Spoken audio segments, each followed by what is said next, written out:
Bismillahirrahmanirrahim. Assalamualaikum warahmatullahi wabarakatuh.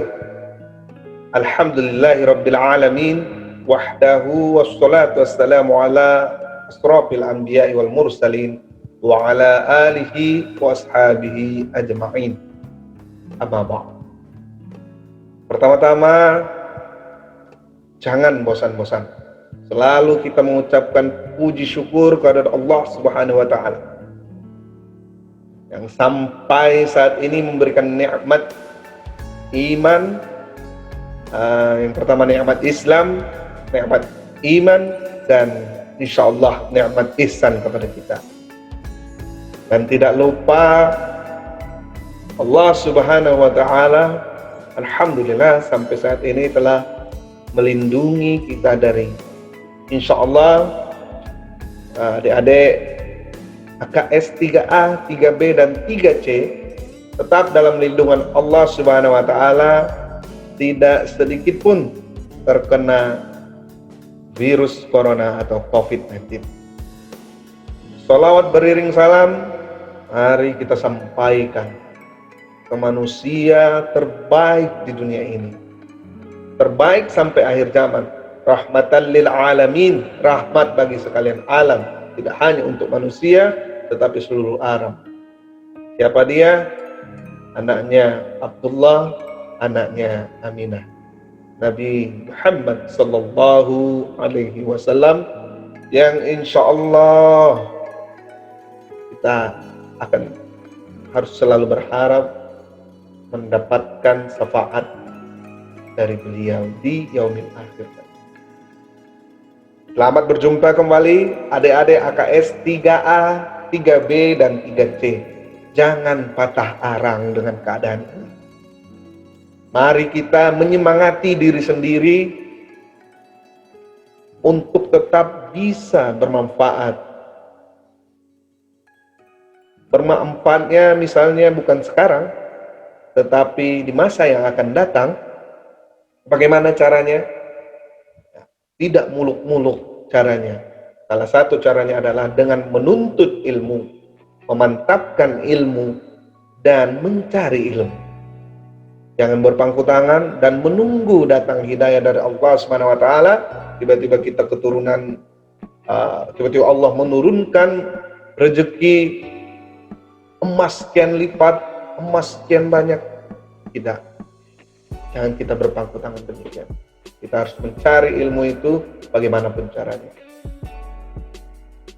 Terus untuk adik-adik kelas 3A, 3B, dan 3C, saya juga tidak bosan untuk adik-adik mahasiswa-mahasiswi selalu menjaga protokol kesehatan COVID-19.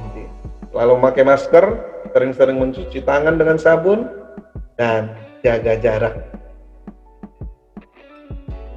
Adik-adik kelas AKS 3A, 3B, dan 3C, saya selaku pengelola program studi akuntansi syariah mengharapkan kepada adik-adik agar selalu mengikuti arahan dari dosen setiap mata kuliah yang sesuai dengan pedoman kita. Misalnya nih, untuk perkuliahan saya itu dibuka setiap hari Senin dan diakhiri setiap hari Minggu. Jadi adik-adik silakan melakukan presensi kapanpun, dimanapun, selama ada sinyal. Yang kedua, adik-adik mahasiswa-mahasiswi harus wajib melakukan diskusi di forum diskusi yang ada di e-learning Spidol UIN Suta Jambi. Dan yang terakhir apa? Silakan adik-adik, ini bahan saya siapkan sebagai supaya adik-adik artinya tidak kehilangan arah. Artinya ada penjelasan dari dosen. Adik-adik silakan mendengarkan video saya ini di e-learning ataupun langsung ke channel YouTube saya. Dan jangan lupa di channel YouTube saya tinggalkan komentar berupa nama Anda, name,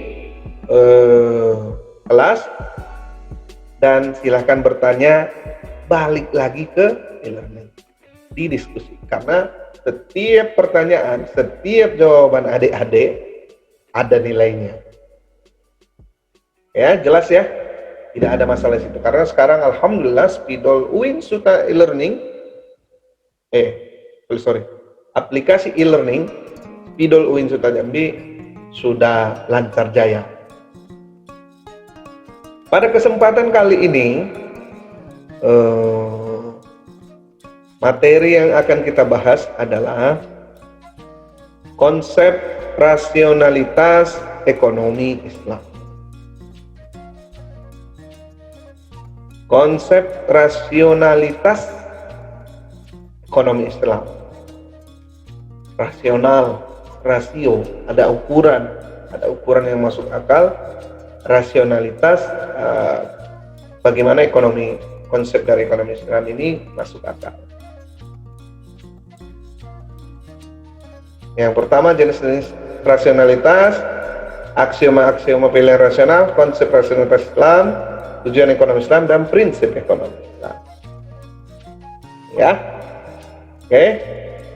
Yang pertama, rasionalitas dalam ekonomi Islam berorientasi pada nilai worth karena pertimbangan utilitas, efisiensi, keuntungan, dan sebagainya yang dilandasi komitmen terhadap nilai yang bersumber dari Al-Quran dan Hadis. Yang pertama, utilitas, kegunaan. Dan dalam Al-Quran itu dan hadis dijelaskan sesuatu apa-apa saja yang boleh kita konsumsi, apa-apa saja yang boleh istilahnya kita makan ya. Jadi kegunaan dari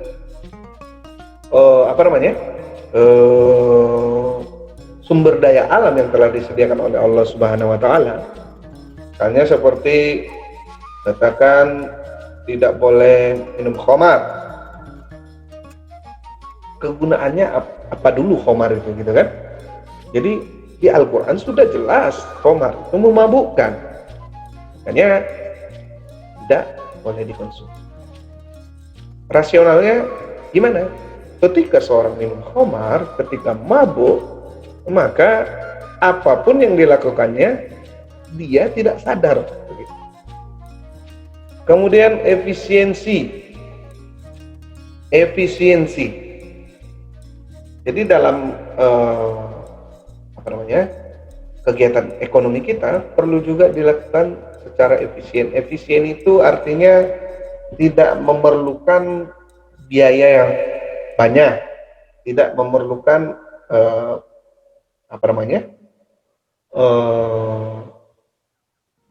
pekerja yang banyak misalnya. Ya, tapi dalam Al-Qur'an, dalam hadis dijelaskan juga kalau kita mempekerjakan seseorang, walaupun itu kita tujuannya efisien dengan katakan pekerjanya harusnya dikerjakan 5 orang jadi dikerjakan 2 orang gitu kan. Sementara dalam hadis dikatakan bayarlah upah seseorang itu sebelum keringatnya. Artinya kita juga harus mempekerjakan seseorang itu secara manusiawi. Artinya manusiawi, masa iya kita harusnya proyek ini dikerjakan 5 orang, masa dikerjakan 2 orang. Terus kita memaksakan misalnya harus efisien, cepat selesai, begini. Tidak dong. Jadi harus rasional juga, efisien dalam arti kita sudah buat hitungannya, proyek A pekerjaannya harus 5, dan yang 5 ini pekerjaannya harus dibayar upahnya sesuai dengan tupoksi masing-masing.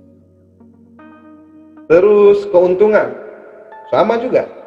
Dalam misalnya kita penjual katakan di masa-masa pandemi ini orang membutuhkan bahan makanan pokok yang sangat banyak. Katakan kita menjadi produsen pertama, ataupun katakanlah kita petani padi dan kita menjual beras. Memang keuntungan dalam Islam tidak ada batasannya, artinya tidak dipatok berapa persen. Ini menurut hemat saya, karena dalam usul fiknya pada dasarnya pengambilan keuntungan itu adalah bebas. Tetapi rasionalitas kita pada saat perekonomian dari masyarakat turun, tidak ada salahnya kita menurunkan harga untuk membantu, sekaligus kita masih dapat untung gitu. Jadi rasionalitas dari utilitas, efisiensi dan keuntungan itu semua ada dalam Al-Quran. Seterusnya, rasionalitas kepentingan pribadi. Kepentingan pribadi ini dalam ekonomi Islam, misalnya rasionalitas kepentingan pribadi itu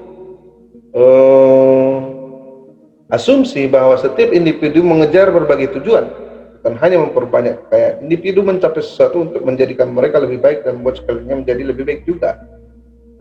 Misalnya kita punya ambisi untuk mencari kekayaan yang sebanyak-banyaknya. Itu rasionalitas kepentingan pribadi dengan cara yang benar, dengan cara yang baik. Tetapi di balik itu, dalam ekonomi Islam, kita harus memikirkan juga yang pertama, tetangga di sekitar kita, orang-orang di sekitar kita. Yang kedua, lingkungan di sekitar kita. Jangan kita karena rasionalitas, karena kepentingan pribadi, misalnya ada hutan, kita rambah semua hutan itu. Artinya kita rusak lingkungan, tidak bisa juga. Jadi adik-adik, dalam ekonomi Islam itu banyak aspek yang dipikirkan. Tidak hanya untuk keuntungan pribadi semata. Ketika kita untung, kita harus juga memikirkan orang lain. Kemudian setiap individu selalu menyesuaikan dirinya dengan kondisi-kondisi terkini. Present I am rationality, artinya rasionalitas yang menyesuaikan dengan kondisi terkini.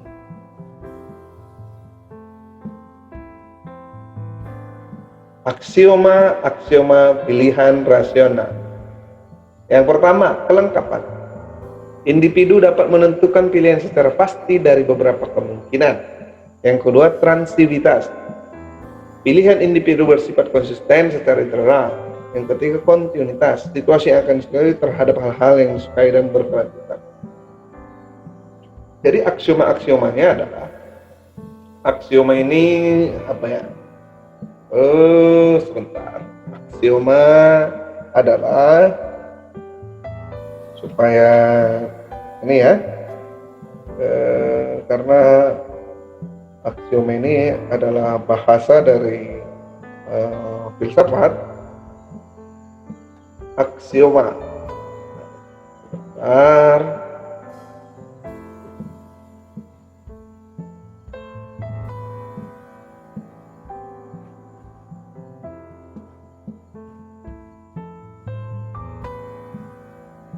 aksioma itu adalah sesuatu yang dianggap berharga atau dianggap terbukti dengan sendiri. Artinya aksioma ini sesuatu, katakan pemikiran yang dianggap berharga dan terbukti dengan sendirinya. Kalau bahasa sederhananya apa ya? Jadi pemikiran-pemikiran yang kita anggap berharga dan ini memungkinkan kita untuk membuktikan apa yang akan kita lakukan itu berhasil. Artinya gini, gampangnya, ini adalah pemikiran yang membuat hal yang kita inginkan akan tercapai. Ngerti ya? Pemikiran, sesuatu pemikiran yang sangat penting atau berharga yang akan membuat tujuan kita tercapai. Pilihan rasionalnya adalah kelengkapan. Jadi individu menentukan pilihan secara pasti dari beberapa kemungkinan. Jadi apapun yang mau kita kerjakan, apapun yang mau kita lakukan dalam kegiatan ekonomi, itu pasti punya banyak kemungkinan, punya banyak pilihan. Jadi kita tentukan secara pasti apa yang akan kita lakukan. Yang kedua, konsisten, transivitas. Yang terakhir, berkelanjutan. Seperti kegiatan ekonomi, katakan kita mengkonsumsi sesuatu yang baik untuk tubuh kita. Misalnya kita punya, katakan, penyakit kolesterol, kan ya, tidak boleh makan yang bersantan. Kita pilih makanan yang tidak bersantan, ya.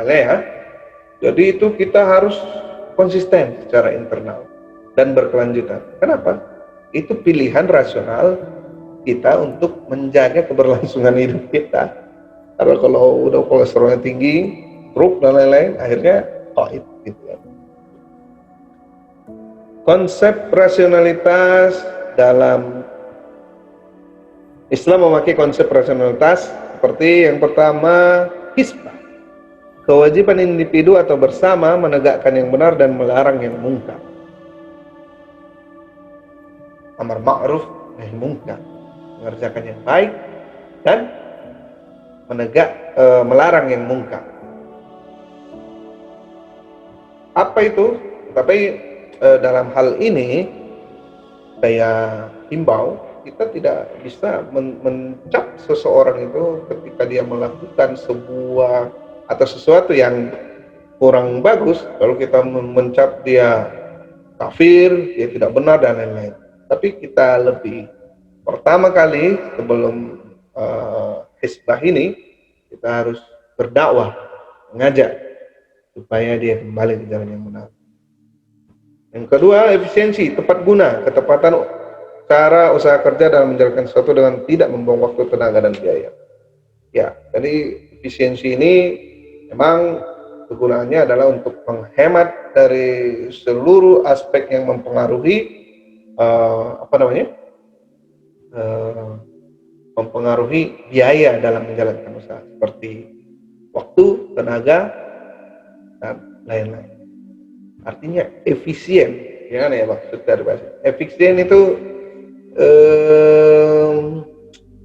kegiatan ekonomi itu tidak perlu biaya yang banyak, waktu yang banyak, bukan waktu yang banyak, waktu yang sia-sia dan tenaga yang sia-sia. Oke. Berarti efisiensi itu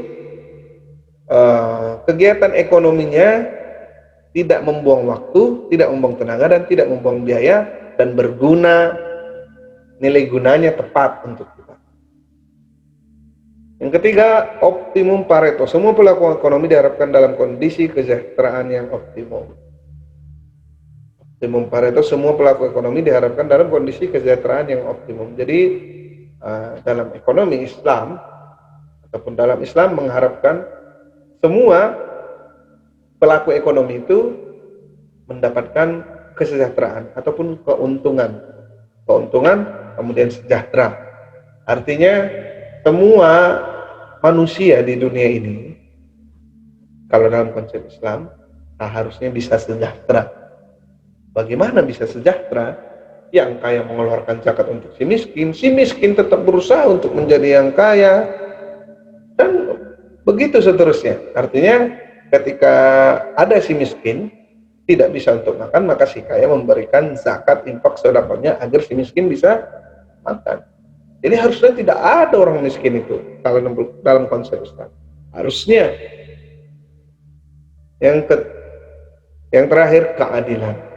Keadilan ini sering kita salah pengertian ya. Adil itu kan bahasa Arab. Bahasa Arab yang artinya adil itu adalah menempatkan sesuatu pada tempatnya. Ketika kita tempatkan sesuatu pada tempatnya, maka itulah yang adil namanya. Dalam Pancasila juga, ketuhanan yang Maha Esa, manusia yang adil dan beradab, persatuan Indonesia, kerakyatan yang dipimpin oleh hikmat kebijaksanaan dalam permusyawaratan perwakilan. Yang terakhir, keadilan sosial bagi seluruh rakyat Indonesia. Artinya dari 5 sila ini tujuannya adalah keadilan sosial bagi seluruh rakyat Indonesia. Karena keadilan itulah yang sangat dirasakan oleh masyarakat. Begitu juga Islam. Konsep Rasionalitas yang terakhir adalah keadilan, menempatkan sesuatu pada tempatnya. Bagaimana misalnya kita memakai sepatu ya di kaki, memakai kaos tangan ya di tangan, jangan kaos tangan di kaki, sepatu di tangan. Jadi misalnya ada yang bertanya, Pak, kok misalnya seorang cleaning service lebih sedikit gajinya dibandingkan dengan direktur? Keadilan itu. Kenapa adil? Padahal lebih capek loh Pak cleaning service-nya. Ya iya, keadilannya adalah menempatkan sesuatu pada tempat. Bisa jadi di cleaning service dia memang melamar ke situ, pendidikannya cukup hanya untuk misalnya cleaning service, dan dia mendapatkan gaji sekian. Tanggung jawabnya juga hanya untuk membersihkan dan menjaga kenyamanan dari sebuah kantor misalnya. Sedangkan si direktur bertanggung jawab atas semuanya, bahkan dia bertanggung jawab atas si cleaning service itu. Makanya gajinya lebih besar. Adil dong? Adil. Karena adil itu bukan sama rata. Bukan misalnya adil ada kue 10. Terus kita harus membaginya bagi 10 orang katakan. Satu. Itu bagi-bagi dalam matematika. Kalau dalam keadilan bukan begitu. Misalnya dari 10 kue ini ada yang lebih membutuhkan 2 misalnya. Jadi kita tempatkan, misalnya kita nggak butuh kue, jangan kita ambil. Itu kita nggak adil. Kita berikan kepada yang membutuhkan. Ini nanti kita akan bahas di diskusi ya. Tolong dibaca-baca lagi mengenai aksioma pilihan rasional, perspektif Islam tentang aksioma rasional dan lain-lain. Dibaca-baca lagi. Tujuan ekonomi Islam. Yang pertama, mengutamakan ketuhanan, mencari kehidupan akhirat. Sebenarnya dalam Islam itu kita harus cari dunia dan akhirat. Dengan apa? Dengan ilmu. Jika kamu menginginkan dunia, maka dapatkanlah dengan ilmu. Jika kamu menginginkan akhirat, maka dapatkanlah dengan ilmu. Jika kamu menginginkan keduanya, maka dapatkanlah dengan ilmu. Tetapi artinya ekonomi Islam itu waktu dulu saya kuliah, simpelnya disampaikan dosen saya bahwa ekonomi Islam itu adalah ekonomi yang menghadirkan Allah Subhanahu wa taala dalam setiap kegiatannya. Artinya kalau kita sudah hadirkan Tuhan, kita sudah hadirkan Allah Subhanahu wa taala dalam ekonomi itu, maka tidak mungkin kita akan berlaku zalim, tidak mungkin kita akan berlaku menipu timbangan, menipu takaran, menipu harga dan lain-lain, tidak mungkin. Makanya yang pertama adalah mengutamakan ketuhanan. Yang kedua, mewujudkan kesejahteraan manusia. Karena tujuan ekonomi Islam itu adalah, pernah dengar azan kan? Hayya 'alal falah, gitu kan? Kesejahteraan, falah, human falah. Jadi tujuan dari ekonomi Islam itu adalah jika memungkinkan, tapi ini masuk akal sebenarnya, bukan hanya mungkin, adalah mensejahterakan setiap pelaku ekonomi, mensejahterakan seluruh umat manusia. Sejahtera yang mana? Sejahtera yang adil dong.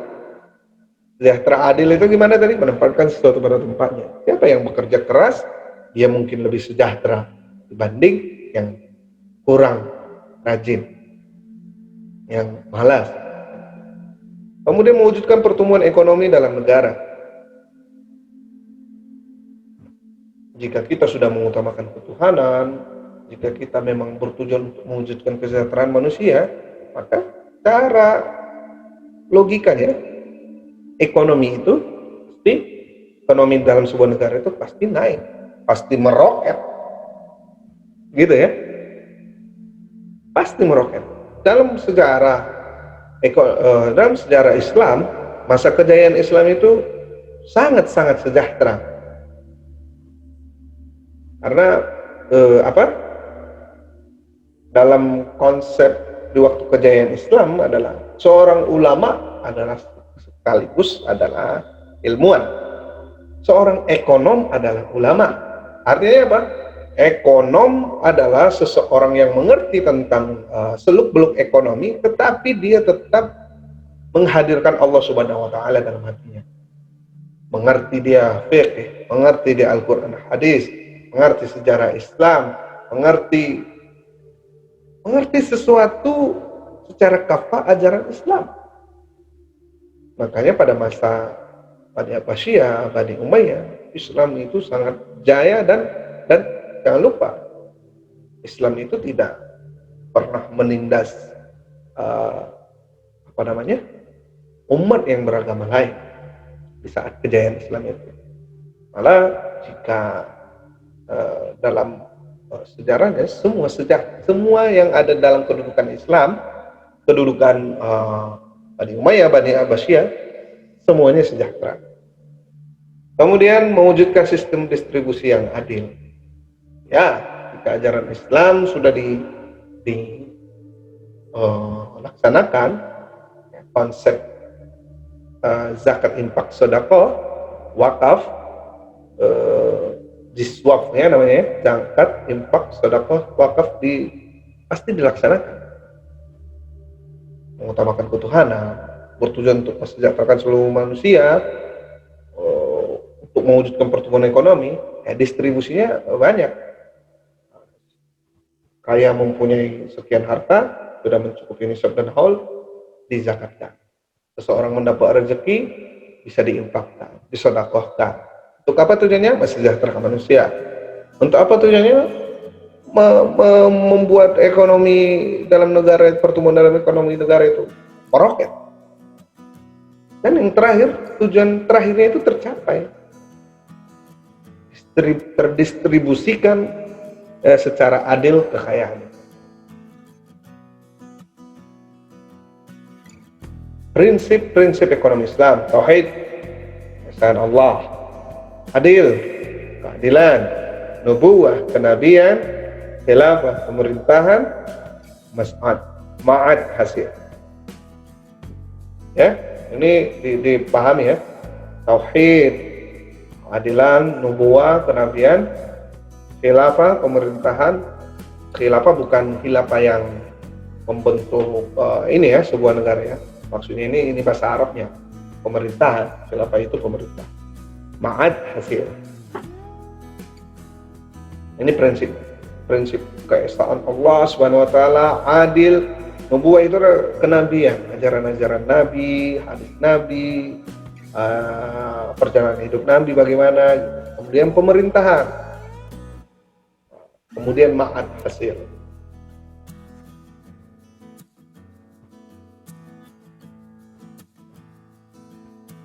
Basis kebijakan ekonomi Islam. Sebenarnya kalau dari segi kebijakan fiskal dalam ekonomi Islam itu direkomendasikan untuk membentuk atau melembagakan zakat. Fiskal itu kan kalau kita sekarang Indonesia memakai pajak. Kemudian kalau moneter, kita itu direkomendasikan oleh ekonomi Islam untuk memakai mata uang atau alat tukar yang nilai intrinsiknya sesuai dengan nilainya. Artinya begini, kalau kertas kan 100.000, betul nggak 100.000 harga kertas itu? Kalau misalnya kita gunakan uang dinar, dirham, itu kan emas, perak, itu sesuai nilainya dengan nilai tukarnya. Gitu ya. Makanya kebijakan fiskal tadi zakat, kebijakan moneter tadi mata uang. Secara basicnya adalah penghapusan riba. Riba sebenarnya ada lagi, riba gharar maisir. Riba itu bunga, bisa dikatakan bunga ya, karena riba itu tambahan, ziyadah dari misalnya orang meminjam uang. Jadi misalnya orang meminjam uang 100.000, kembalikan ya 110.000. Begitu riba. Gharar tidak jelas. Saya menjual durian di pohonnya sebesar 1 juta lah. Berapa buah di pohonnya? Kita belum tahu. Kalau jatuh, kalau busuk, kalau lain-lain. Maisir. Nah, seperti judi, maisir itu adu nasib. Gharar tadi tidak jelas. Nah, maisir seperti judi tidak boleh. Terus implementasi loss profit sharing nisbah dari besar keuntungan. Artinya loss adalah kerugian, profit sharing. Sebenarnya dibalikkan bahasanya bisa profit and loss sharing. Jadi untung dan rugi itu saling berbagi. Kalau untung sama-sama untung, kalau rugi sama-sama rugi. Lembaga zakat. Oh, satu lagi. Pelarangan israf, berlebihan. Innal mubazzirina ikhwan syaitan. Seseorang yang mubazir itu adalah temannya setan. Artinya dalam Islam tidak disarankan untuk berlebihan. Mungkin cukup sekian yang dapat saya sampaikan. Adik-adik, saya mohon untuk terus membaca lagi. Mungkin adik-adik menganggap ataupun berpersepsi bahwa e-learning ini kurang maksimal, tetapi harus adik-adik ingat konsep dari kuliah itu adalah ini video ini sebagai usaha saya untuk membuat adik-adik lebih mengerti. Artinya sebenarnya sih keinginan saya adalah bertatap muka langsung dengan adik-adik agar lebih bisa memberikan penjelasan yang lebih komprehensif. Kita bertemu langsung, kita bisa diskusi langsung. Tetapi apalah daya, dengan pandemi ini kita belum bisa yang demikian itu. Tapi jangan berkecil hati. Sekarang internet sudah ada di mana-mana. Ilmu itu bisa dengan jempol saja. Jadi adik-adik, saya sarankan untuk membaca buku ekonomi mikro syariah. Tidak harus beli, bisa download e-booknya ataupun bisa meminjam di Ipusnas. Pinjam saja bukunya ekonomi mikro syariah, baca-baca tentang materi kita, karena adik-adik dari sekarang adalah pemimpin-pemimpin di masa yang akan datang. Kalau adik-adik berleha-leha saat ini, ya karena kondisi begini, maka adik-adik akan tergilas. Adik-adik artinya tidak siap nanti untuk menghadapi masa yang akan datang yang lebih gila lagi pastinya. Artinya ini saja kita sudah kedodoran, apalagi nanti semua sistem online A, B, C, D dan lain-lain. Kemarin di pesan saya di bawah ini ya, belajar di waktu kecil bagai mengukir di atas batu. Belajar sesudah dewasa, laksana mengukir di atas air. Jadi adik-adik jangan sampai sesudah dewasa laksana mengukir di atas air, maka yang diukir itu tidak akan ada. Coba ukir air, ada nggak? Kalau batu, tengok saja ada prasasti dan lain-lain.